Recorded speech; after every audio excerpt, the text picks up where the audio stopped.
વડોદરા જિલ્લાના સાવલી તાલુકાના ગોઠડા ગામેથી ખેતમજૂરી અર્થે કચ્છમાં ગયેલ 2 ગ્રામજનો ગત ચોમાસામાં અતિવૃષ્ટિમાં તણાઈ મૃત્યુ થતાં ગોઠડા ગામ પંચાયતના તલાટી અને તત્કાલીન સરપંચના હસ્તે મૃતકના પરિવારજનોને માનવ મૃત્યુ સહાયના રૂપિયા 4 લાખના ચેક અર્પણ કરાયા હતા.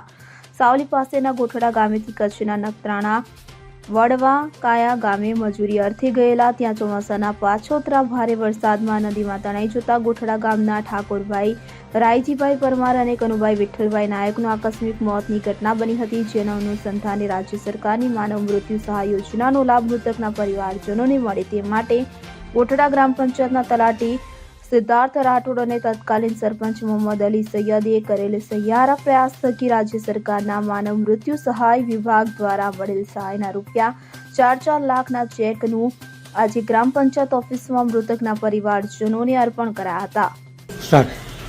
મારા ગામના ખેતમજૂર જે 2 જણા હતા તે કચ્છમાં મજૂરી કરવા ગયા હતા અને અકસ્માતથી ત્યાં બાળ આવી હતી, નદીમાં તણાઈને મૃત્યુ પામ્યા હતા. તે માટે અમે લોકોએ સરકારને રજૂઆત કરી હતી સહાય માટે. આજરોજ એ લોકોને મૃત્યુ યોજના જે સરકારની છે જે લાભ મળે છે એ લાભમાંથી પૈસા મળી ગયા છે. આજરોજ એ લોકોને અમે 4 લાખના ચેક અર્પણ કર્યા છે. મને આપ્યો છે યોજના અને 4 લાખ રૂપિયાનો ચેક આપ્યો છે. મને એનો આભાર સરકારનો માનું છું. ઇકબાલ લુહાર સાથે સીન 24 ન્યૂઝ સાવલી. હવે જુઓ દેશ દુનિયાની તમામ ખબરો તમારી આંગળીના ટેરવે. ઉઠાવો મોબાઈલ અને ગૂગલ પ્લે સ્ટોર પરથી ડાઉનલોડ કરો અમારી CN24 ન્યૂઝ મોબાઈલ એપ.